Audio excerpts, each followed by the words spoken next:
Hello, everybody. Welcome to another episode of the Planning Commission podcast. Today's episode, Follow the Green Brick Road with Bob Searns, bar band musician and writer. The Planning Commission podcast is a discussion you never even knew you needed. Sit back, join us for a conversation between a couple of old friends and their guests to talk about all the things that are happening in this wide-ranging profession called planning. Our views are our own and don't reflect those of any national planning organizations or any particular public agencies and only belong to us. So read your commission packet, know your Robert's rules, and enjoy this, the Planning Commission podcast. Fellow commissioners, welcome back into the commission. Let's take a little roll call. Commissioner Minshaw. Here. And Commissioner Fenton. Present and ready to serve. Commissioner Fenton, thank you for jumping in the hot seat with us today. We our other commissioner is going to be back with us, Commissioner Koselik, but in his stead and joining us for a conversation that I know you know all about, Greenways trails, everything about that. We thank you for sharing time with us today. Always a treat to be with you guys, fellow commissioners. All right. So let's move forward with our agenda and go from there. So our discussion item, our whiskey pairing, our interview, and then our lightning round. Commissioners, can I have a motion to approve? So moved. Second. Perfect. Okay. All in favor? I think we're good on that. Simple enough. All right. To our listener, just a reminder, you can find all our past meetings on our website, www.theplanningcommissionpodcast.com. Go over to YouTube, Amazon, Apple, Spotify, subscribe, like, and give us feedback if you can. We greatly appreciate that. So today we're going to talk about Greenways. Man, this book and the author of it, Bob Searns, who is, I think, what I love about this book and this topic, by the way, this is like a how-to. This isn't just a, hey, this is a great idea. It's here's how you do it, here's how you should do it, and here's how you why you should do it. And that's very much missing, I think, in the planning profession. I know Commissioner Minshaw would agree. Implementation, right? That's a big thing in your It's like world. you've been hearing me for 15 years say that. Implementation.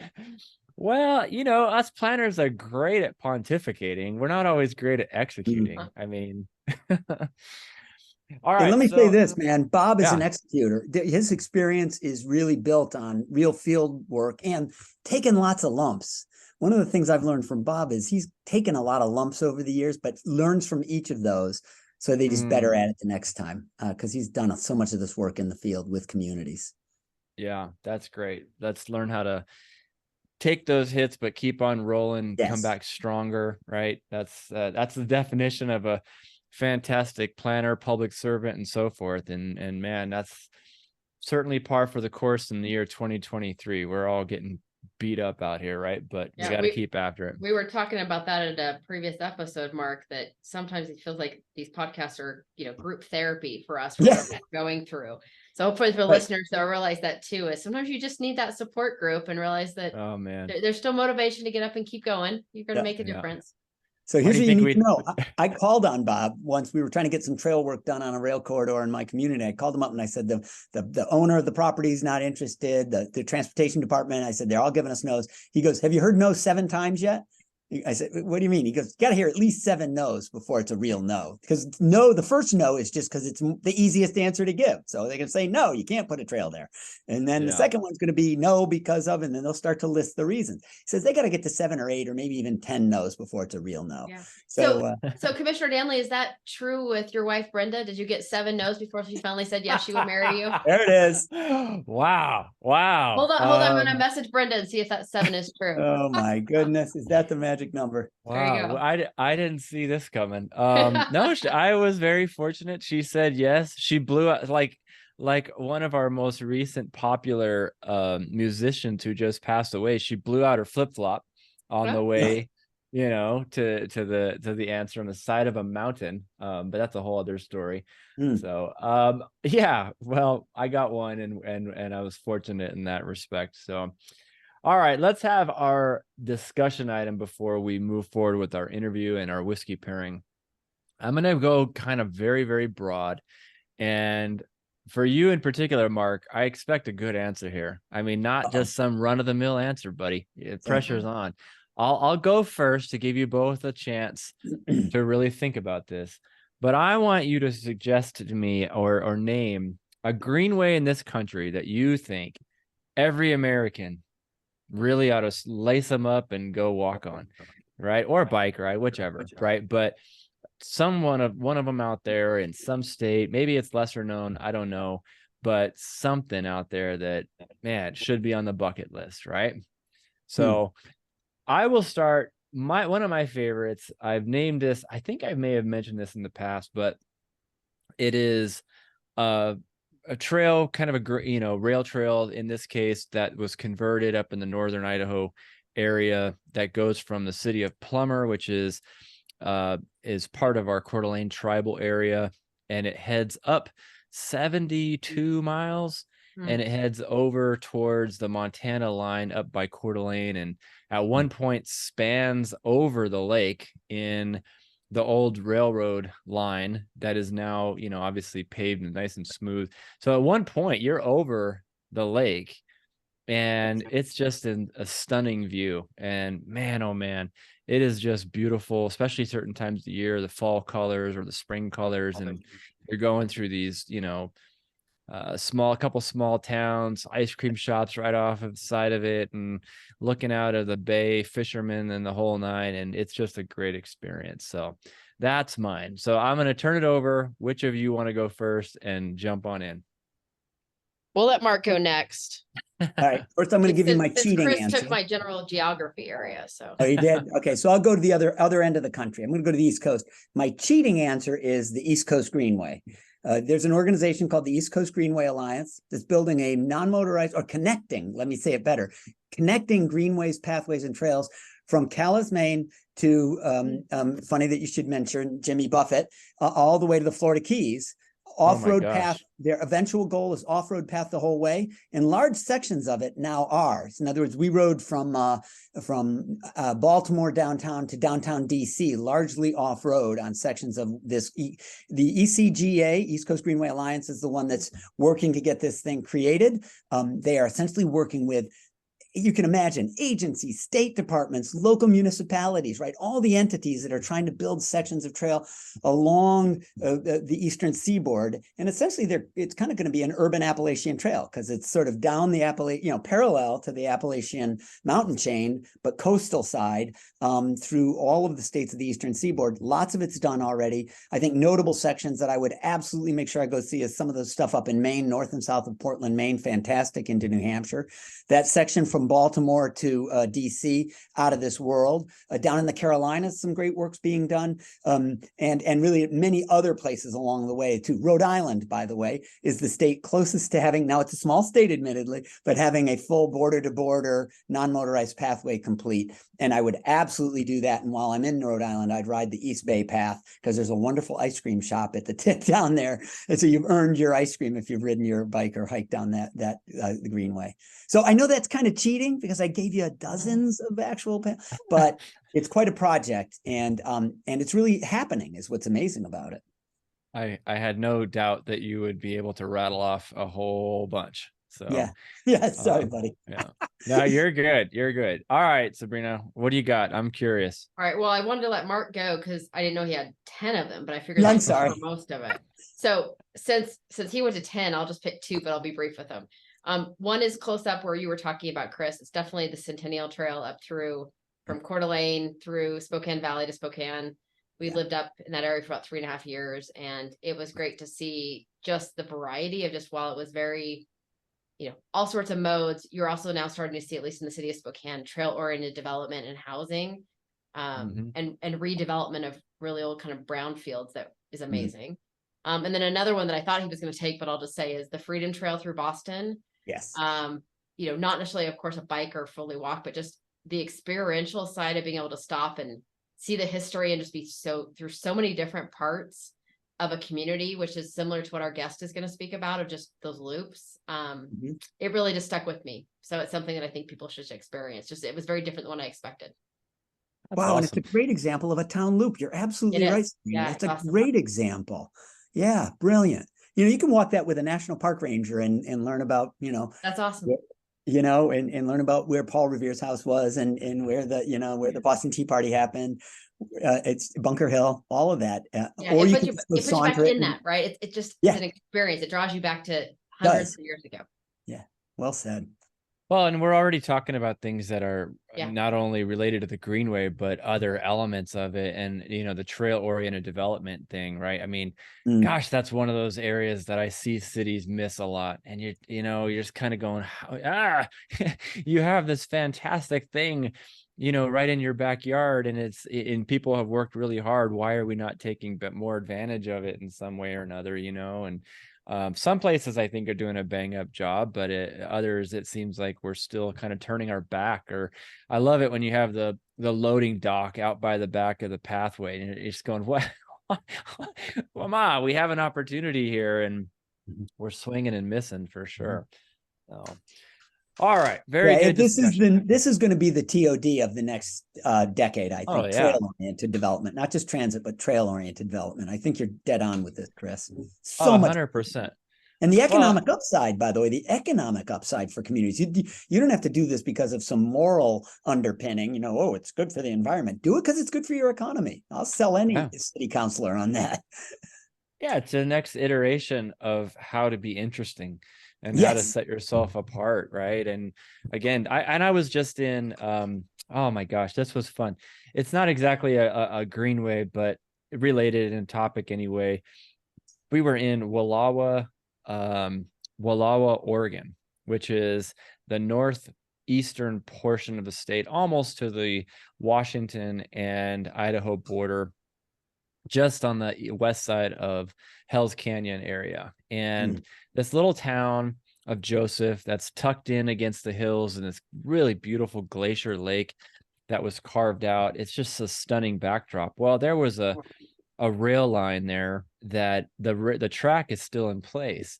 And yet what they've done is they've put in and you can, go on these excursions where it's a bicycle that is outfitted to ride on top of the track with a 2x2 kind of a method, and it has an e-assist for the way back. And I mean, they're taking full advantage of it, right? And what a beautiful backdrop, and people are doing, picnics and all different lengths of excursions and reinventing themselves on this, in this case, this track that was otherwise just sitting there. Amazing. And that's the tip of the creative iceberg, but man, that's fantastic stuff. That's really cool. Yeah. All right. Well, good discussion. It's time to turn our attention to the whiskey pairing. And I thought about this one, and I think that what I'm going to go with is it's kind of a highbrow one. It's kind of a really good one. Maybe you've had it, but I'm going to go with this one. And you can see for the ones who are watching this anyway, Blanton's. And the reason I'm going with Blanton's is, number one, it's just outstanding. But there's also a bit of a mystique about it.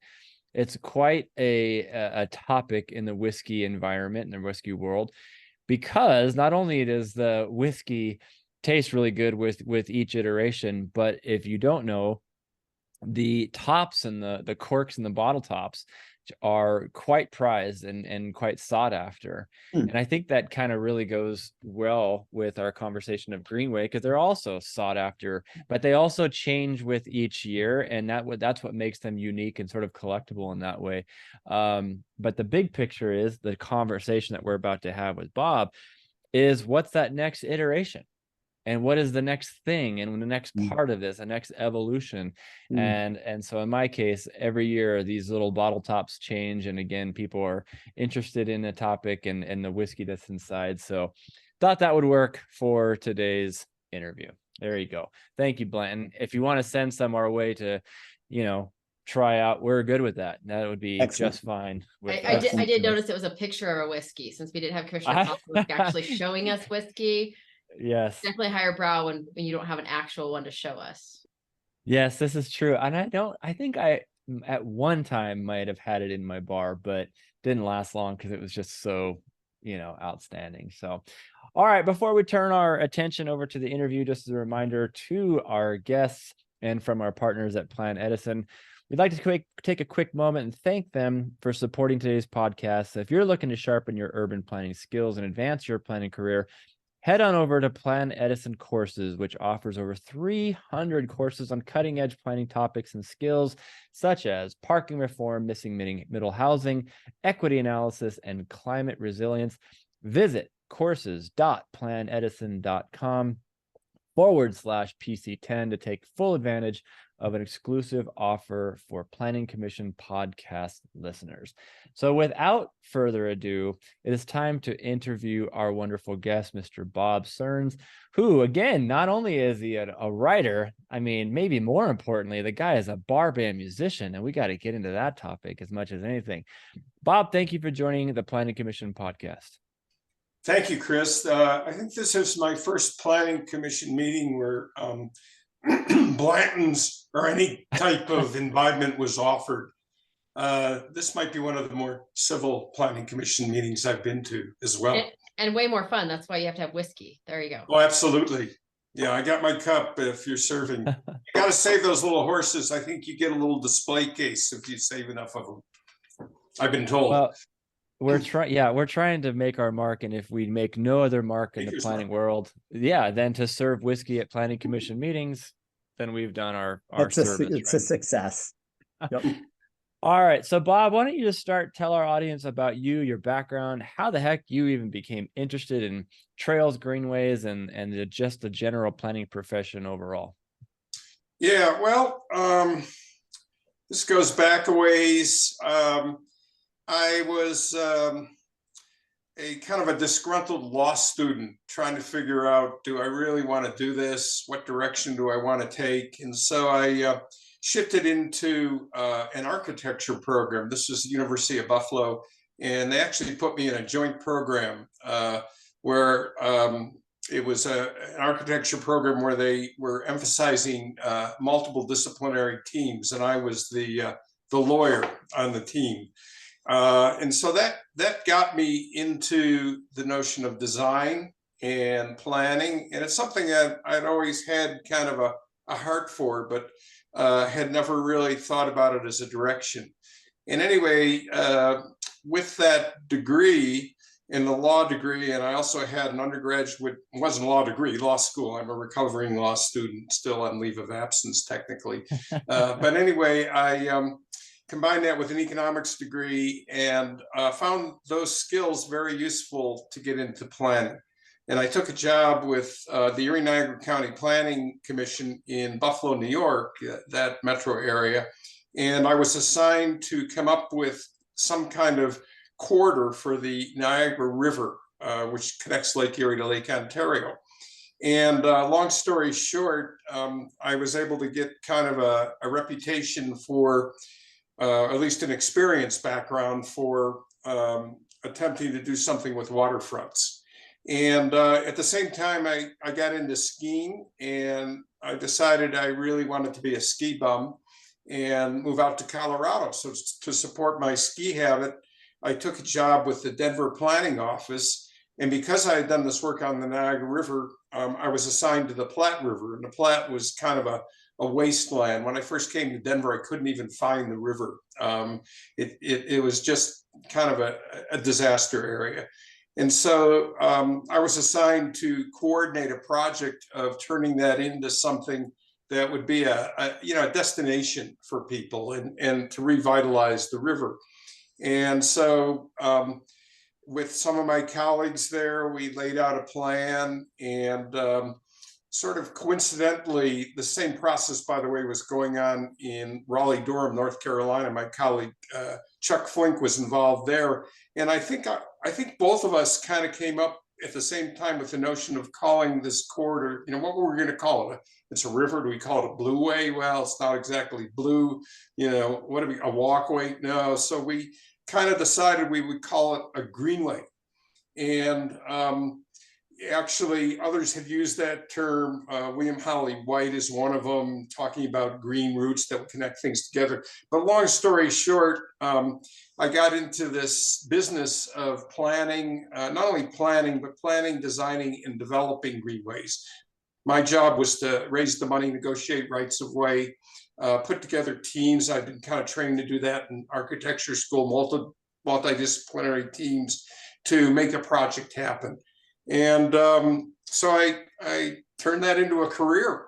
And as Mark said, I just kind of went on getting my lumps pursuing projects here and there around the country, and have had actually a wonderful career of getting these things built. Mostly greenways are linear corridors like rail trails. They follow what I like to say, the grain of the landscape, the natural grain of the landscape. And in a few minutes, I'll talk about how I made a shift to going beyond that. So that's a little bit about my background. I did kind of reach what you might call retirement age, and I got into, playing music, playing bass in a couple of bar bands, which I still do.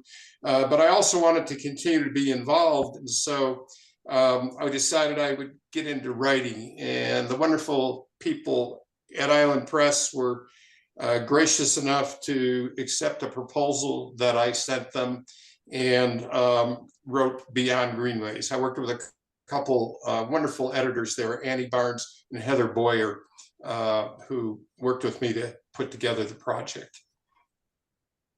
So, Robert, you talked a little bit about the history, and you mentioned a couple of pioneers and kind of your career coming through Pathways and Greenways. But for listeners, especially those who maybe don't have the familiarity with the last, few decades of how things have transferred, tell us a bit about what should people know about the history of Pathways and Greenways. Kind of how do we get to this point now to be able to start talking about beyond them? So what does the past look like for context? I kind of see it as 4 generations of what I like, actually Chuck Flynn came up with this word, green infrastructure. And this is infrastructure that provides people and communities a counterpoint to their workaday lives, places of solace, of respite, of rejuvenation. And it really goes back originally, I think, to the boulevards. They really started, 2,000 years ago in China. It would be these ceremonial walking places where people would, civic spaces where people would get out in the community, and there would be events, and it was kind of a place where people could gather. It's kind of before public parks, city parks, and that kind of thing. And that evolved into the, the famous boulevards of Paris, and many of the world's great cities have these tree-lined landscape boulevards where people still get out and experience green.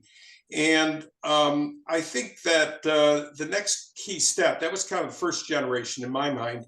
The next key step was Frederick Law Olmsted, who's considered the father of landscape architecture. He was an American planner, designer, came up with this concept of parkways. And the idea was he thought about connecting or stringing together green spaces with these routes. And they would be routes where people could get out and maybe go for a carriage ride or just a stroll.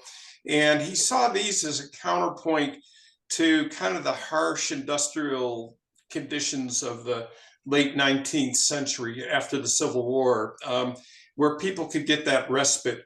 And so he went around the nation and really other places in the world and inspired these interconnected green strips that began to connect parks together. And so that was kind of the next level. And there are some of Olmsted's parkways in Brooklyn, in Buffalo, New York, I believe in Berkeley, some of these places where he put these ideas into practice of these interconnected places where people could escape. And I think the next step occurred in the 1970s, and that's where I kind of got involved, is greenways. And the notion is instead of the domination of industrial society, escaping that, I think what we were seeing is sort of the domination of the automobile and beginning to see urban green places where people could get out of their cars, away from cars, and also down to natural resources like rivers and rail trails. And these greenways were basically linear corridors. There's a number of wonderful books about greenways, by the way. But anyway, Charles Little writes One Greenways, which is really a good one to get a hold of, that traces this history. So that movement, I think, began to evolve in the 1970s. I think we were also inspired by the bike paths, particularly in Europe, in Holland and other places. They were building these trails that paralleled the highways where people could ride their bikes. So we began to envision, what about this corridor that's for non-motorized travel in a green space? And so that movement is still, burgeoning and expanding. There are greenways all over the world now, and I think it's a wonderful kind of way that people are creating green infrastructure. And anyway, with all that background, I had occasion to go to Jeju, Korea, Jeju, South Korea.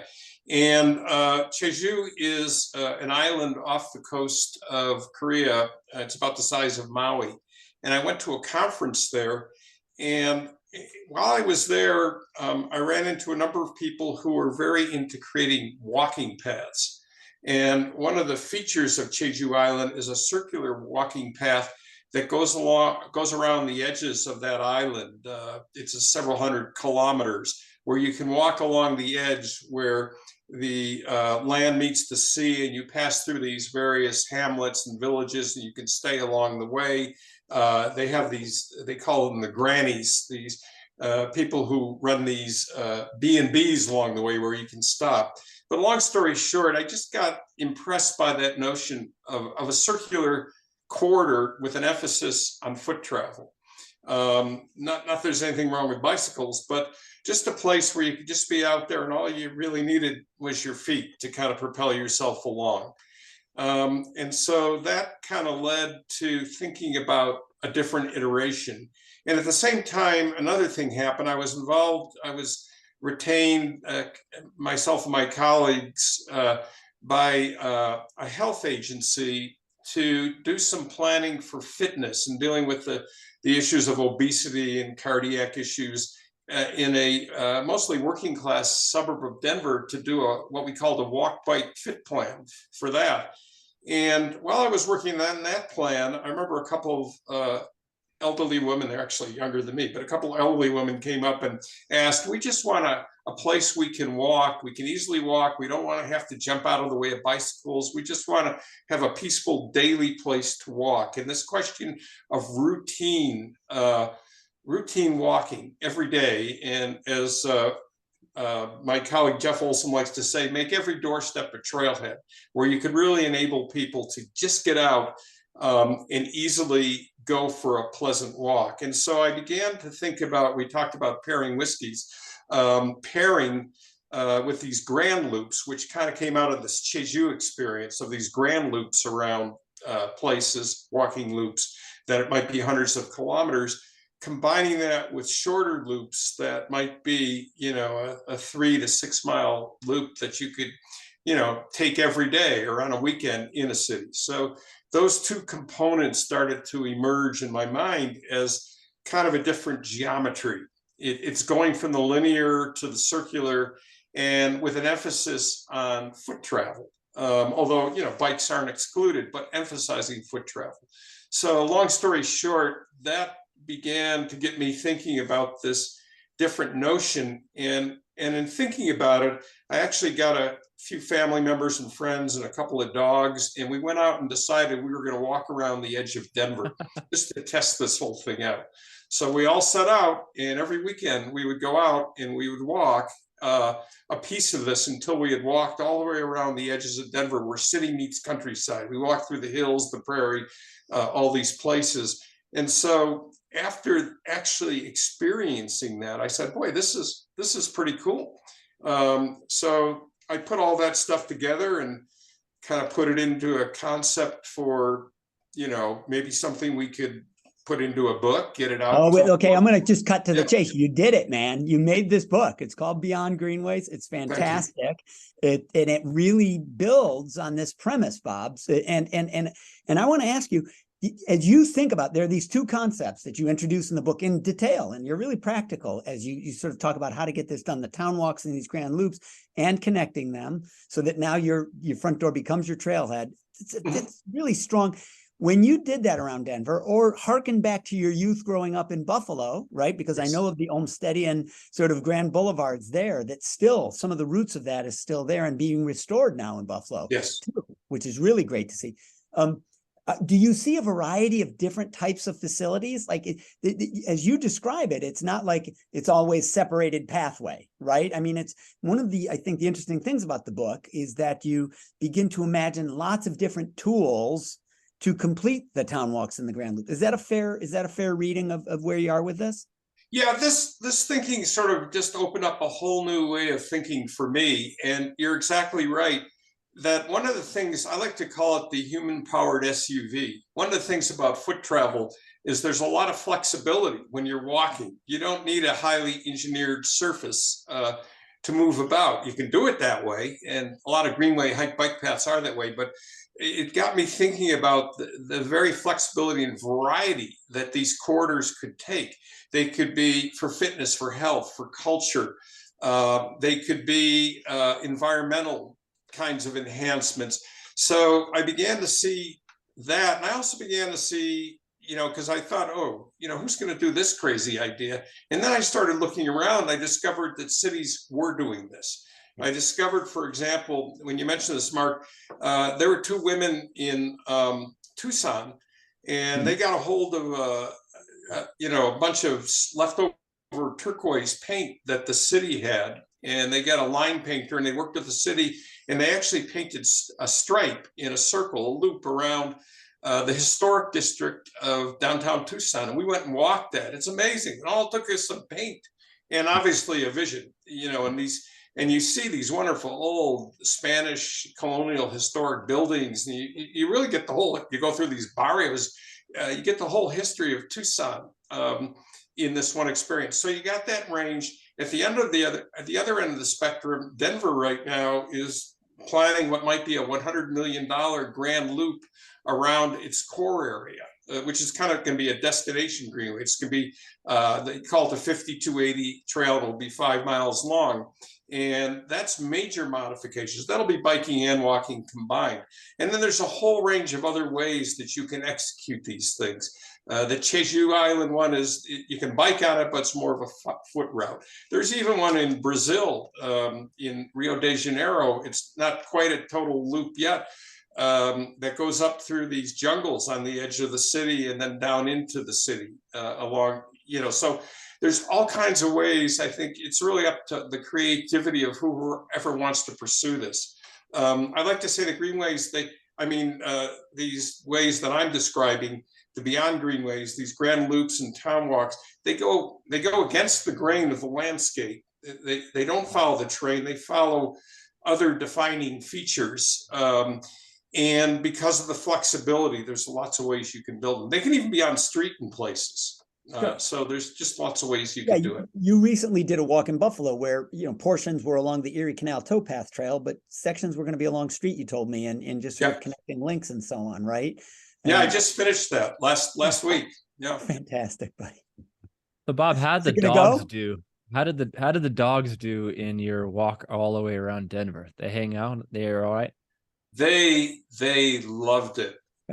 We had our dog Stanley. He was a black lab, and then we had this little teeny yap. I don't want to offend anybody. Little teeny yap, heel bitey dog that belonged to another person in our party. And those two dogs, may they both rest in peace. They were both getting elderly, but they loved it. Oh, I bet the little one jumped on the back of the big one from time to time. Was like, well, hey, I need a break. He attempted.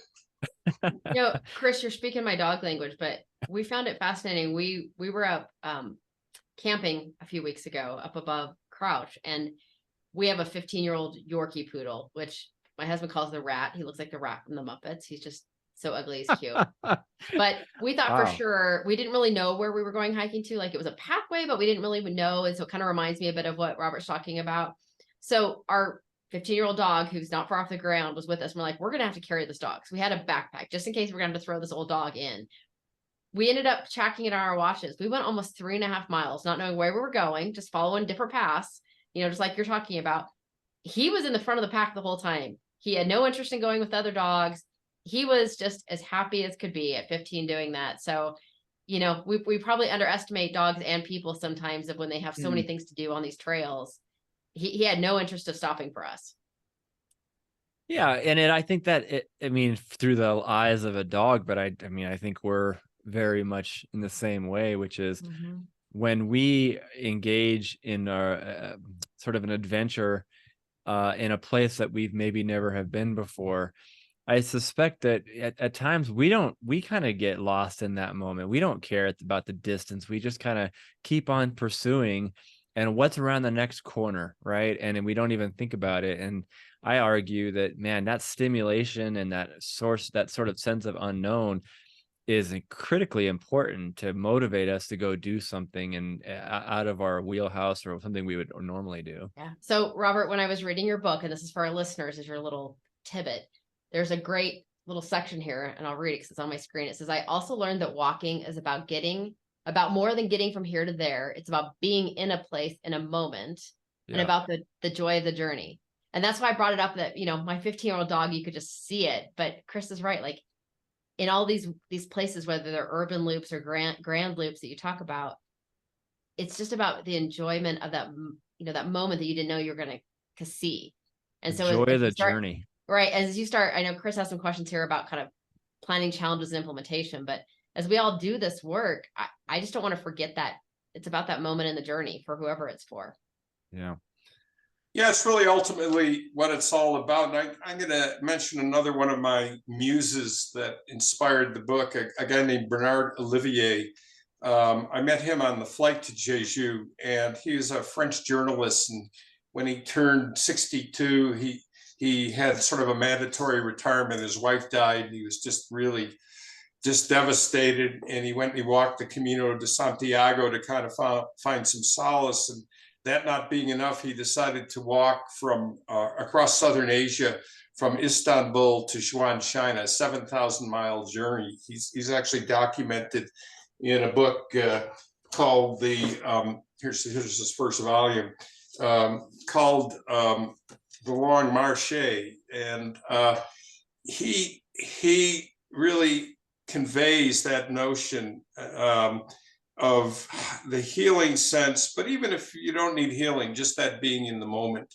And he inspired me in two ways, both the kind of beauty of just walking, as we talked about, and also the fact, as I was walking around Buffalo, for example, it was a 120-mile walk. I had a lot of what some people call range anxiety. I was thinking, I can't do this.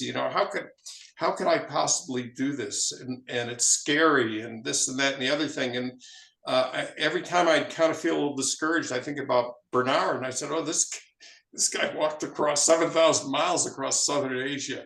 So it kind of motivated me. So that I really got that inspiration. I'm glad you brought that up, Sabrina, because it's kind of at the core of the whole thing that's kind of driving me, even every day when I go out and walk. I'm just stuck on that guy's name. What a name. My name's boring. Bernard Olivier. Oh, are you kidding? Perfect French name. I mean, good heavens. That's a name. Thanks, Mom and Dad, right? It's not too late, Chris. You could also do an also known as. Maybe that's a whole session. Yeah. What are we going to do an also known as? Man, I like that. All right, Bob. So our audience full of planners, decision makers, of varying backgrounds and whatever they're up to. What are they up against? I know, unfortunately, up a lot probably, and we know some of the foundational things. It's going to cost money, or it's a right of way, or maintenance, all the typical things that we kind of get stuck in the mud about. But are there other challenges to implementation that you've noted over the years that planning, for your existing planning folks, or even folks in college right now who want to, sort of get into this field, should be thinking about, and how to overcome some of those? What do you think on that? Well, it makes me think that I'm before the commission today. And, when I was first working on the Niagara River project, it was a long, long time ago. I remember going to a public meeting and a bunch of elderly ladies coming out of the meeting in this sort of ultra conservative area yelled out, "Let's get them." They just did not want any outsiders coming into their territory. And, so a lot of times we would go to planning commissions and just run into this, it can't happen. So I think there's that whole notion of, well, let me take a step back. I think the idea is that, first of all, you need to have a captivating vision to start with. Come up with an idea and be able to market it. And that's a start. And then I think the other thing is learning how, the people are getting into this, to build partnerships, particularly partnerships not only with your fellow professionals, but people who are respected leaders in the community, champions. And these might be political leaders, they might be business leaders. And it's, getting those people on board, working one-on-one with the people, like the people maybe, when we were working on that project in Buffalo, maybe what we needed to do is get out ahead of that and meet with people ahead of time. So it's really, you really need to know public relations. You need to know how to design a good project. I like to say we're in the entertainment business, put on a good show, something people will be inspired by. And if you put those ideas together, then of course, gathering the resources and securing right of way, which is extremely difficult. You need all those skills, negotiating skills, legal skills, economic skills, but most importantly, people who know how to put on a good show, to really create a vision that's entertaining. So you're talking about some salesmanship. I mean, there really is the need.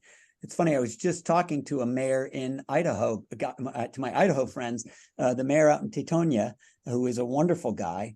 And they're celebrating the existence of the Ashton to Teutonia Greenway, right, which is a rail corridor, a rail trail out there. And he's talking about having to market it. They don't really have a meaningful trailhead in their community. And so he's got to paint a picture of that, is what I'm hearing you say, Bob, right? Paint a picture, let people see the vision if they're going to actually improve that. And if I may use the term, sell this attribute, this wonderful asset to their community. Is that fair? Yeah, that's key, Mark. And you just kind of reminded me of something else. One of our colleagues, Amy Camp, has written a great book called Trail Towns, about the trail system in Pennsylvania and the economic benefits that have come to these communities. And and over the past generations that I've worked on this, I really have seen it change. I remember we were at a public meeting promoting trails, and there were a number of farmers who were there.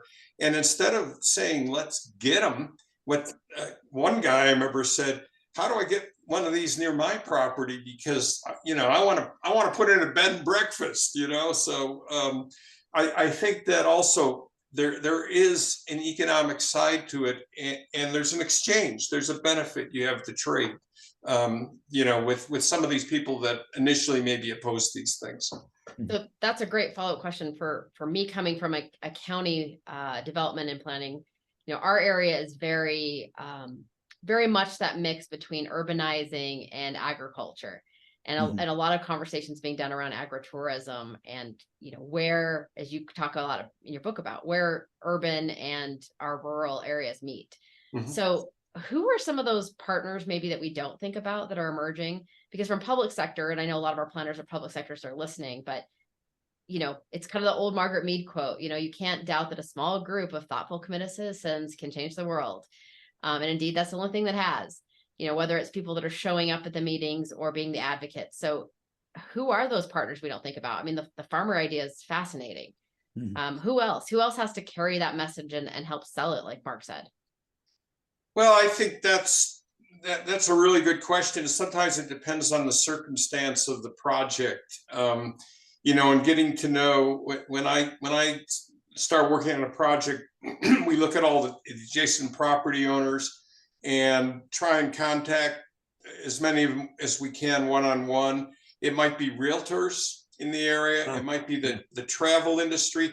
Here's a big one, and that's the healthcare industry. I'm finding there's some, every day you open another article. I just saw one today that I just clipped it today. In fact, the team found that people diagnosed with cancer who regularly exercise reduce their risk of dying of all causes by 25% compared to people who don't exercise. That came out, that I just saw today. I heard it on the radio today. So the health and fitness industry, and we got to wake them up, because a lot of them don't, a lot of doctors still, God bless them, they're just prescribing pills. And we got to think about physical physical therapy to get in shape. And in fact, yesterday I was just giving a presentation to librarians, and they were talking about a walk with a doc program that they'd like to do on loops, where the library becomes the destination, and maybe it's a health depot as well.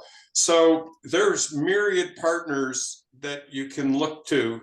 And again, a lot of it's one-on-one, and having something, it's a trade too.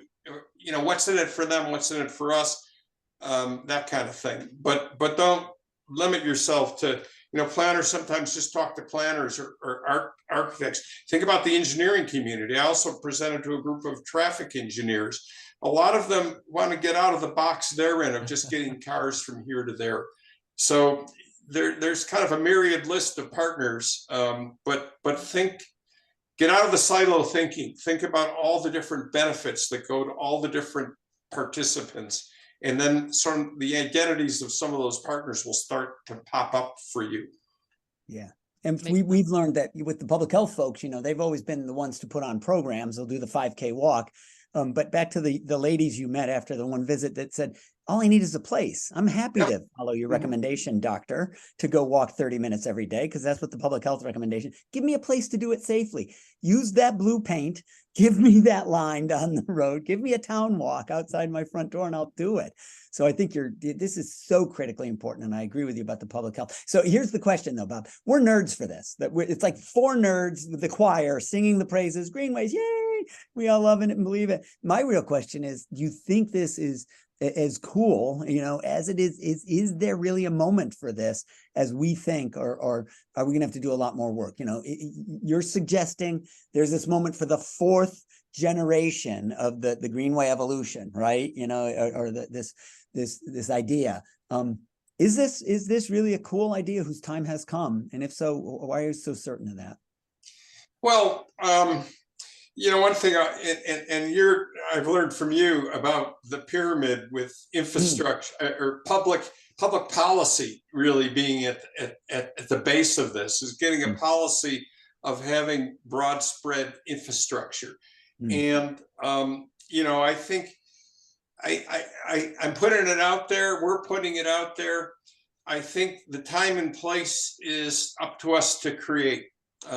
Just by reading all the articles, I see them every day, in the paper about the benefits and about journey tourism and all these things. I think that the time is now, not because I've put this book out there, but just what I see every day in the papers about all the ways that walking can become a critical component of so many other activities.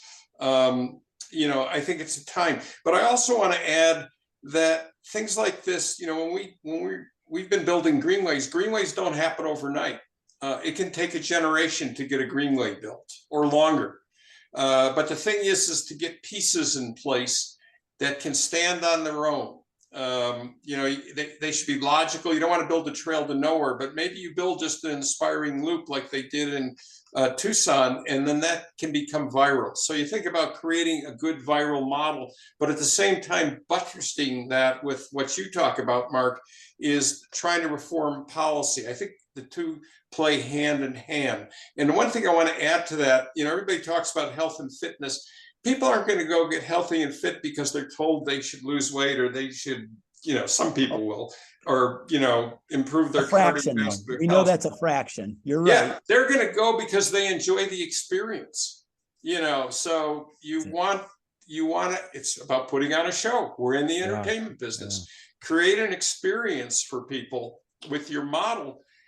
People are going to love it, hopefully, if you do a good job. And that's how it spreads. So I would throw that factor in. That's why jazzercise was so popular, right? Like, you get to go out and have fun and dance, and nobody's watching. So, people weren't going and staying at jazzercise just because, their doctor told them to go do a dance. So they're still one of those.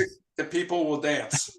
There's still one of those by my mom's house down in Oceanside, California. And every time I see it, I'm like, who is still going to? They call them adult dance classes now. They don't use jazzercise, but they are fun. Okay. And I did, in full in disclosure, since we're going into lightning round now, My favorite exercise way ever was taking tap dance classes as an adult. I can see that. I can see You that. could see that. The others don't know me as well, but yeah. So that could be our first top hat. That could be our first lightning round for you, Roberts. What's the most interesting kind of form of exercise you've done, but it's also just about being fun, having fun? You asking me? Yeah, you start us off. Oh, you made it easy dancing. All right. See, there's two of us. If there's a good band, but you got to have a good band, and if there is, and they're playing a good tune, that is the most. It's partly because it's interactive usually, although a lot of people just dance alone. But I like dancing because it's an interactive form of exercise. You're making your metaphor for the Greenways too, right? You got to have the place and you got to have it interactive. So well, that too, but walking obviously, but there you go. Yeah. Well, we're going to transition to said lightning round. I keep thinking of the last discussion that we had, though, the question, and I imagine this world where Pfizer, instead of developing drugs, develops Greenways and gets paid and reimbursed by the number of people who use that trail. Could you imagine that world, right? And the number of heart attacks that don't occur. Right. I mean, we know what the population data is, so they'll reduce population heart attacks, and we'll reward them for that, for all the people that are walking on that. You put a laser counter out there, except for I could see one of their employees just hopping back and forth, right? Just getting. make that Christmas bonus. Anyway, all right, Bob. So we're going to transition to the lightning round. Couple of silly questions before we wrap up. We want to thank you for certainly your time here. My first question to you is, all right, you're a born New Yorker, at least, and know New York really well, and the music scene. You got to pick one. Billy Joel, Huey Lewis, Carole King, or Lady Gaga, famous New York musicians. One of them is forever going to be playing in your ear. Which one? Oh, I think that's going to be. I think it's Huey. Wow. Okay. Any particular reason or song? Just it catches the heart of rock and roll. Yeah. Oh man, I was so hoping you were going to go with my Billy Joel moment, but. Well, he's okay too. It's just I like that pulsing beat in the heart of rock and roll. I love that. That was so correct. He's only one of the most popular. He's only one of the most best-selling artists of all time. He's pretty good. That sounds a lot like Larry David. Yeah, pretty good. I'm actually more in the Latin music, but you didn't. I don't think you mentioned the Latin musician. I did not. Yeah, I didn't. Yeah, I didn't. Hey, Bob, I got a quickie for you. You've worked on the Grand Canyon Greenway. A lot of our listeners might actually go to the Grand Canyon sometime. What's the one overlook they should make sure they walk or bike out to? And you can't do the one that you and I both know. You got to call it a different one. Oh, geez. So I can't say Yaqui Point? Oh, you can say that. Yes. If that's the one where you want everybody to go see it, then they should. Yeah. Desert View is actually the place, my favorite of all places. Okay. Yeah, but that's about 25 miles out from the village. Yeah. It's not on the Greenway, actually, right? Uh-oh, Bob just froze. He did just freeze. Yeah. But he worked on that Grand Canyon Greenway trail, and there's a whole section there you can walk and or bicycle with. But that's the one that's always conflict with cars. It's really fantastic. Sorry, we got to cut off. Just say that again. Yeah. I was just saying the Grand Canyon Greenway you guys created, people can go now and look at the edge, go to the Grand Canyon and not have to interact with cars if they stay on the That's Greenway. Right. You get all the way from Tucson, which is one of the tourist desks, out to the rim on foot or on bike. Yep. It's fantastic. We'll see you out there in about 3 weeks. Good. Can't wait. So I've got a lightning question for you, Robert. So I'm curious, when you have done all the exploring and documentation of your greenways and pathways, what is the most surprising thing that you've ran into on one of your walks that you just weren't expecting that has stuck with you? Other than Bigfoot, of course. On this walk I just did in Buffalo, we're walking out on the edge, and I was kind of very fearful. It's kind of conservative country. I thought that people might be hostile to a backpacker, and I wasn't really backpacking, a guy with a day pack walking along the road. What's he doing out there? And I was walking with my nephew. In fact, two of us are walking. It's a very hot day. We ran into a lemonade stand, and there was a little girl and her mother selling lemonade. And they were just the sweetest people, and they were just thrilled that we were doing this walk and gave us some advice, and you know, it just stuck with me. It's particularly this little girl with the smile on her face. And it's not something that I thought I would see on a walk. You know, when you do these walks, when you plan them, you're not only planning a walk in the wilderness, you're also planning the people experience side of it and the serendipitous side of it. And these things that just appear. Who would have thought we would have seen that? It was out in this farm country on the edge of Buffalo. So that was one of the striking, and then there was the haunted bed and breakfast I stayed at too, but the ghosts were off duty that night. I wonder how many in our audience were like, I wonder if that little girl had a permit, because we are planners, right? There, you know, people were. No. All right, I got one more, and then we're gonna wrap up. You spent a considerable amount of time in the Denver area, so I got to ask you, Rocky Mountain oysters, are you in or are you out? I was once fed those as a trick, and I was told they were eggplant. And I ate about half a dozen of them. And then my friend said, so what do you think of these Rocky Mountain oysters? And I thought they were eggplant. They'll power you through a walk, right? They'll get you through. I need a long walk to recover from that. But are you still friends? Yeah, we try. Yeah, so 63% of the listeners are going to be looking up what that is now. There's a whole festival in Eagle, Idaho that also has Rocky Mountain oysters. So there you go. We'll look for the comments on that. It does go back to the aromas that you speak to of your book, that, you know, you do have to be walking or experiencing something different to actually get the culture of the aromas. So when you look it up, look up the aroma. I'm guessing that either makes that bond of friendship indelible or you're done. Like, I don't know if there's a middle ground there. Like, it seems like that's a pretty absolute action for someone to take. Oh, all right. Well, Bob, we appreciate you joining us. The book, everybody, Beyond Greenways, the next step for city trails and walking routes. Here's a picture for those of you who are watching this. And I have a little surprise, thanks to our friends at Island Press. If you go over to Island Press and you look for this wonderful book, Beyond Greenways, and you enter in a discount code of Plan Commish, that's all capital, PLANCOMMISHU. That's right, you will get 25% off of this purchase. That's a pretty good deal. A whole bunch of knowledge, a how-to on how to make some pretty fantastic greenways, urban sort of trails, the whole two concepts that I'm already using it. Truth be told, in two projects that I'm working on right now, I've already stolen the heck out of these ideas and, you know, given Bob credit for sure. But it's a fantastic series of concepts and ones that we need more of. All right, commissioners, thank you for joining us. Appreciate it. Mark, it's good to see you again. Yeah, thanks for stepping in. Awesome. All right. Well, with that, we're going to go ahead and wrap. Again, head over to our website, www.theplanningcommissionpodcast.com. Like and subscribe. Get us some feedback if you like. We appreciate you listening. Commissioners, can I have a motion to adjourn? Move to adjourn. Second. All right. Thank you all. Appreciate it. Hey, everybody. Commissioner Danley here. Would you like to see more? Hear more? Well, we got you covered. Go to our website, www.theplanningcommissionpodcast.com. It's got everything you want. Guests, past episodes, video, the audio, even our whiskey pairing, links to everything about all the people we've had on, books, websites, you name it. It's unbelievable. If you want to reach out to us, please. We'd be more than happy to chat. You can email us, planningcommissionpodcast@gmail.com. If you want to tweet at us, go for it, @planningcommish. We're also on YouTube with the Planning Commission Podcast channel, Facebook. Heck, send us a carrier pigeon if you need to. We'd love to hear from you about ideas, guests, you name it. Thank you for listening. We appreciate it. We'll keep doing our thing. You keep doing yours. Have a good one.